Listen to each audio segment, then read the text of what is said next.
સુરેન્દ્રનગર મૂળી તાલુકાના રામપડા ગામ પાસેથી પસાર થતી નર્મદા કેનાલની મુખ્ય પાણીની પાઇપલાઇનના વાલ્વ તૂટી જતા પાણીનો વેડફાટ થયો। જામનગર તરફ જતી પાણીની મુખ્ય પાઇપલાઇનનો વાલ્વમાં તૂટી જતા હજારો લીટર પાણીનો વેડફાટ થયો અને આસપાસના 2 થી 3 ખેતરોમાં પાણી ફરી વળતા ખેડૂતોના મગફળી સહિતના પાકોને નુકસાન પહોંચવાની ભીતિ। सीजन दरमियान 5 થી 6 वखत पानी पाइपलाइननो वाल्व तूटी गयो होवानो खेडूत आगेवानोए आक्षेप कर्यो। गामना स्थानिक आगेवान अने खेडूतोए आ अंगे नर्मदा विभागने जाण करी।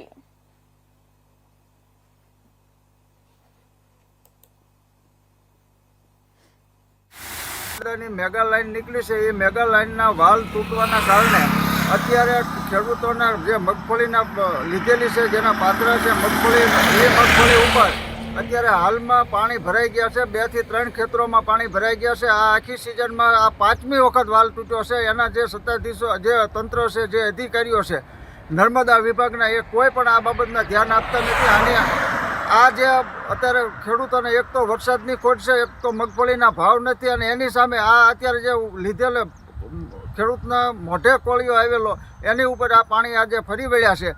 અને આ અત્યાર સુધી અમે સંપર્ક કરતા પણ કોઈ અધિકારીઓ જવાબ આપતા નથી અને આ વાલ્વ બંધ કરતા નથી। અને આ પાણી જે પાણીનો વેડફાટ થાય છે, અને એ પાણી તમામ ખેડૂતોના ખેતરોમાં પાણી ફરી વળ્યા છે અને મગફળી ઉપાડી લીધેલી છે, અને એ મગફળીનું મોટું નુકસાન છે। ત્યારે અમારી માંગ છે કે આ ખેડૂતોનું તાત્કાલિક તમે સર્વે કરાવો અને ખેડૂતોને આ 5મી વખત વાલ્વ તૂટ્યો છે, એક વખત નથી, આ 5મી વખત અત્યારે આ પાણી વેડફાઈ રહ્યું છે, અને એની સામે આ ખેડૂતોને વળતર એક પણ પાય અત્યાર સુધીમાં ચૂકવી નથી।